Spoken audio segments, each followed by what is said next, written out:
Once I completed walking the Tiararoa, I was awash with emotions. I felt pride that I did it in spite of how difficult it was, but I also felt a little let down, like, that's it? It's all over now? The following day, I continued south, taking a ferry to New Zealand's third island, Stewart, known in Maori as Rakiura. I felt raw and tired as we bumped and lurched over the waves, in a kind of funky state of shock and indecisiveness. On the ferry, I met other TA hikers heading to Rakiura to walk a full 9-day circuit. I kicked myself not having enough time to make that happen for me. I was flooded with what's called FOMO, that nagging and completely useless fear of missing out. Even so, I packed olive oil half-heartedly with barely enough food for the 5 days I intended. Instead of hitching a ride to the start, I walked, taking a detour that brought me to a deserted beach. Just me and a bucket full of metal balls for a game of pétanque. Me against me, the sand between my toes.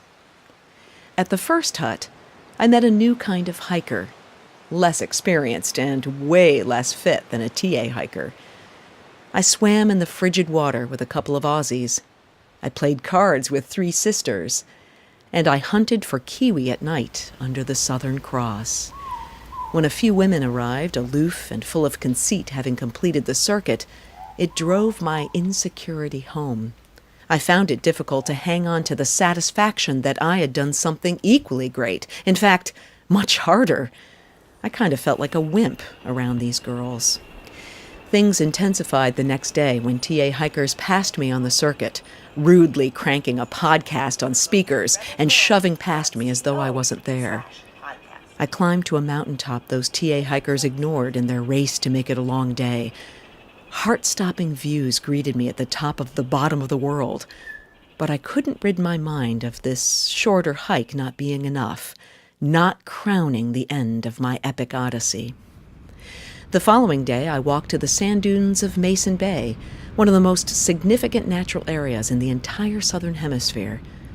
Black rain clouds danced above a wild and dangerous ocean as I walked to a whale graveyard, heartbreaking yet oddly beautiful in their beached repose. At Mason's Bay, I met a woman pushing herself to be out in nature in spite of the fact that she suffered from a disease that was slowly robbing her of her ability to walk. I felt humility meeting this woman who savored every bit of this landscape and its inhabitants in spite of her handicap. I felt ashamed, entertaining the thought that my 5-day gift of being here in this paradise was somehow not enough because I didn't walk all of it. I had to leave Rakiura knowing the circuit was left undone, inviting me back one day to complete it.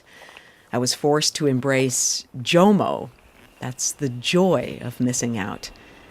And somehow I left full and happy, because it turned out that not only was what I'd done enough, somehow leaving a little undone made it all that much sweeter. It gave the memories I created some sizzle, because now I had something to dream about in my future. This audio narrative is supported by John Reamer & Associates, a private wealth advisory practice of Ameriprise Financial Services Incorporated, located in Minnesota with 30 years of experience. Thanks, John.